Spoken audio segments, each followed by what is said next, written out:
US और Israel ने मिलकर ईरान के कई शहरों पर अटैक किया। ऑपरेशन का नाम रखा गया ऑपरेशन एपिक फ्यूरी। इब्सहान, कौम, करज, करमशाह, शिराज और तेहरान को निशाना बनाया गया। ट्रंप ने कहा वो ईरानी मिसाइल इंडस्ट्री को पूरा तबाह करेगा, लेकिन सबसे शॉकिंग इवेंट, आयतुल्ला खामनाई अब इस दुनिया में नहीं रहे। साथ में ईरानी defence minister, commander in chief और कई टॉप फिगर्स इस हमले में मारे गए।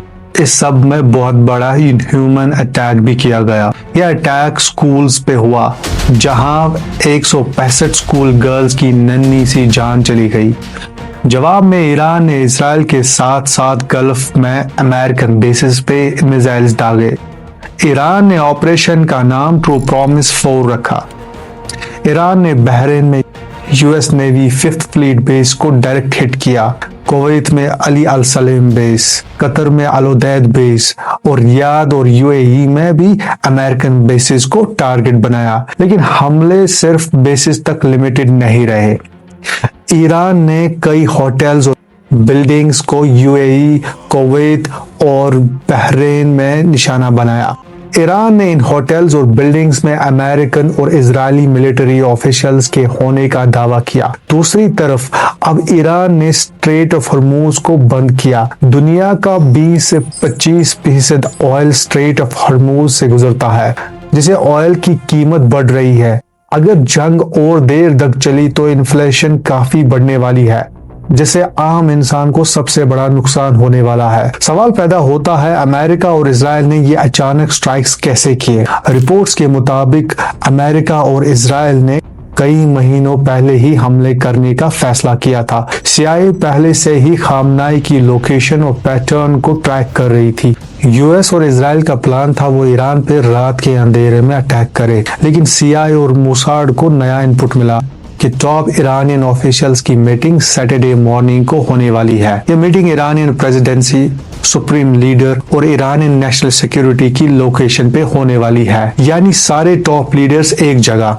यूएस और इजराइल ने इस इंफॉर्मेशन का पूरा फायदा उठाने के लिए अपने अटैक की टाइमिंग चेंज की। करीब सुबह ईरानियन लोकल टाइम 9:45 पर यूएस और इजराइल ने ईरान पर लार्ज स्केल अटैक कर दिया, जिसमें खामनाई के साथ टॉप मिलिट्री कमांडर्स भी मारे गए। ट्रंप ने हमले की वजह ईरान का न्यूक्लियर प्रोग्राम बताया, लेकिन ओमान के फॉरेन मिनिस्टर ने, जो ईरान और यूएस के बीच में बातचीत को मीडिएट कर रहे थे, जंग के एक दिन पहले बताया, अगर यूएस का मकसद है ईरान कभी न्यूक्लियर बॉम्ब नहीं बनाए तो जान ले ईरान यूरेनियम स्टॉकपाइल डिग्रेड करने को तैयार है। कहा जाता है यूएस को वॉर के लिए फोर्स करने में इजराइल के अलावा सऊदी अरेबिया का बहुत बड़ा हाथ है, लेकिन ट्रंप को हमला करने के लिए प्रॉपर माहौल चाहिए था। वो उसे मिला दिसंबर 2025 में, जब ईरानियन करेंसी रियाल कोलैप्स कर गई, महंगाई 72% बढ़ गई। बढ़ते दामों के खिलाफ ईरान में काफी बड़े प्रोटेस्ट हुए। कहा जाता है प्रोटेस्ट को हैंडल करने के लिए कई लोग मारे गए। ट्रंप ने ईरानियन गवर्नमेंट पे ह्यूमन राइट्स वायलेशंस और डेमोक्रेटिक राइट्स को खत्म करने का इल्जाम लगाया। ईरान ने वायलेंट प्रोटेस्ट का जिम्मेदार अमेरिका और मोसाद को ठहराया। इसके बाद ईरानियन लोगों को ट्रंप ने सोशल मीडिया पे कहा, तुम्हारे लिए जल्द मदद आ रही है। अटैक से 2 हफ्ते पहले ही जब नेतन्याहू ट्रंप से मिलने अमेरिका गया तो वहां अटैक को फाइनलाइज किया गया। अब सवाल पैदा होता है, आयतुल्ला खामनाई के मरने के बाद क्या आयतुल्ला को स्पिरिचुअल लीडर मानने वाले लोग खामोश रहेंगे? जो ईरान एक दिन में न्यूक्लियर बॉम्ब बनाने का दावा कर रहा था, क्या वो न्यूक्लियर बॉम्ब बनाने की तरफ चला जाएगा? कमेंट करके जरूर बताना।